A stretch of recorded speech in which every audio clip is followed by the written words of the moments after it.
I would like to invite my co-chairmen, Dr. R.P. Singh and Dr. R.N. Yadav, if they are there. Dr. Ellen Kumaran, you can come on the dais, sir. And the next presenter will be Dr. Are you ready, sir? Okay.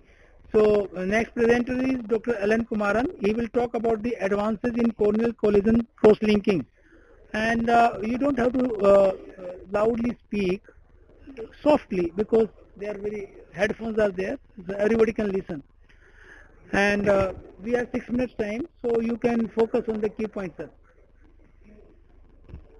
The next Dr. Jyoti Deswal will be ready, so we'll take up your talk next. Thank you, sir. Can you please reset the time? I think I'm not audible. Am I audible? Sir, am I audible? Yes, you are audible, sir. Very short time. Advances in CXL will need a lot more time than this. But then what are we going to talk about today? When corneal collagen cross-linking came, the Dresden protocol was introduced. That was this protocol. We were doing very well. Based on the Bunsen-Rusko rule, the various other protocols came into picture, but only these two protocols, that is a 10-minute 9 milliwatt and 3-minute 30 milliwatt have succeeded. Why is this so? Normally in corneal collagen cross-linking, we consider the demarcation line as a surrogate for success. The deeper the demarcation line, better the success. Now look at it. The Dresden protocol almost at that accelerated cross-linking, which is the 10-minute protocol with 9 milliwatt equals that. However, when you go for any other protocol, including the transepithelial, it reduces. The demarcation line is much more anterior, like in this case. But when iontophoresis is used, it almost equals that, but still not as good as it. So, most of the advancements came in case of thin corneas. Now, what is thin cornea? Anything below 400 microns after epithelium is removed. Simple. In these cases, we can use a hypo-osmolar substance, swell up the cornea and do the corneal collagen cross-linking. Or sometimes we have used even distilled water also for this. However, the problem is this. Usually, it is not the same. It is not uniform. There is a various changes that happens and the swelling is not proportionate to what we use. So, it is not predictable. Then came, why not leave the epithelium? That is, we get another 50 microns. But then we have already answered this question. When you leave the epithelium, number one, riboflavin does not penetrate properly. Number two, oxygen is not available. Hence, that was also not successful. Of late, there are certain enhancers, penetration enhancers that have been introduced, which that particular institute calls as a generation 2 enhancers, which have brought back the epi-on corneal collagen cross-linking. How about artificially increasing the thickness of the cornea, either with a contact lens proposed by Dr. Susan Jacob or with a lenticule as proposed by Dr. Maipal Sachdev. Now, the lenticule can be placed either on the surface of the cornea after debriding the epithelium, or it can be put as an inlay inside the epithelium as proposed by these authors. Putting the lenticule, artificially increase the thickness of the cornea and then do corneal collagen cross-linking so that at least 400 microns is obtained. Now, why do we need this 400 microns? Very clearly depicted in this slide. This 70 microns should be left without touching. That's why we need a minimum of 400 microns thickness for all these things. Now, a lenticule onlay, inlay, initially it was called Philly by Dr. Sri Ganesh. Various other protocols are there. This have gone, many people have stopped using it for various other reasons.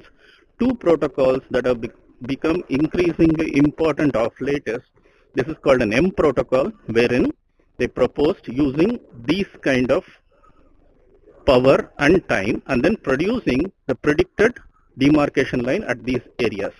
Slightly difficult to understand. A better and easier method is what is called as the adaptive fluence. Adaptive fluence, what do? It's very simple. Instead of changing the cornea, change the energy that is delivered depending on the corneal thickness. Various ranges have been given.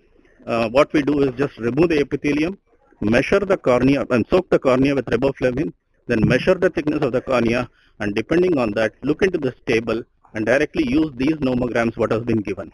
Simple, as proposed by FAC. Now the success rate. With the Dresden protocol, we say it's 98% success, but with these protocols, the success reduces to 89% in the first year and 82% in the next year. But then This is a very good success rate considering the testing protocol is for more than 400 microns. This you can go even till 200 microns. Now that needs a special device. Me and my friend thought about this. This is predominantly his idea. I just helped him in getting this done. Indian made device. It's available in Bangalore. We are still not been given the manufacturing rights. After that, it will be made successful. You can see that in this case, we are treating 370 microns of cornea. So automatically, just put it as 370. Automatically, it decides the dose, it decides the timing, and then we can easily treat. All this time, we were talking about stabilization of the cornea. We never thought about visual rehabilitation. The one method of visual rehabilitation, of course, is the plus procedure. It can be a LASIK plus or a SMILE plus, not to be done in keratoconus cases, but in suspect cases. All of us know that SMILE plus is doing much better than the LASIK plus. So off late, it's the SMILE plus that is it. But various studies have come out, and already there is a meta-analysis on this. It could be a PRK plus. PRK plus many of us do not use because we know that PRK itself induces a Bowman types of membrane, thick membrane. LASIK plus and SMILE plus are being used. Of importance is this customized CXL, wherein, how is it done? Differential energy is being used. That is one method, either in the circular method or in these kind of things, the highest energy here and the lowest energy outside, and then this is treated. Or more importantly, off late, the space is coming up, wherein the centrally, not centrally, it's on the Gaussian profile, remove 2 millimeters of epithelium by a PTK method, then use the riboflavin, so that once you use riboflavin, only this part of epithelium is removed. So there's a differential penetration of riboflavin. Over and above that, differential fluence, high fluence in this area, low fluence in the rest of the areas, introduces something like a reverse topography on when we are doing the procedure itself. You can see that thing. This gives very good results, increases the number of lines, increases the clarity as well, and looks and acts as a refractive procedure by itself. You can see that in this case there is a difference in the demarcation line. I think I've exceeded the time. That's the last slide, of course, was a PAC CXL. That's all. Thank you for the opportunity. Thank you, Dr. Ernakulam. We'll take up any question later on. Thank you so much. Now I would invite Dr. Jyoti Deswal, who is Professor of Health at PGI Rohtak, and she's working in Cornea. She will talk about the corneal perforation. One problem, many solutions. Dr. Jyoti, that one?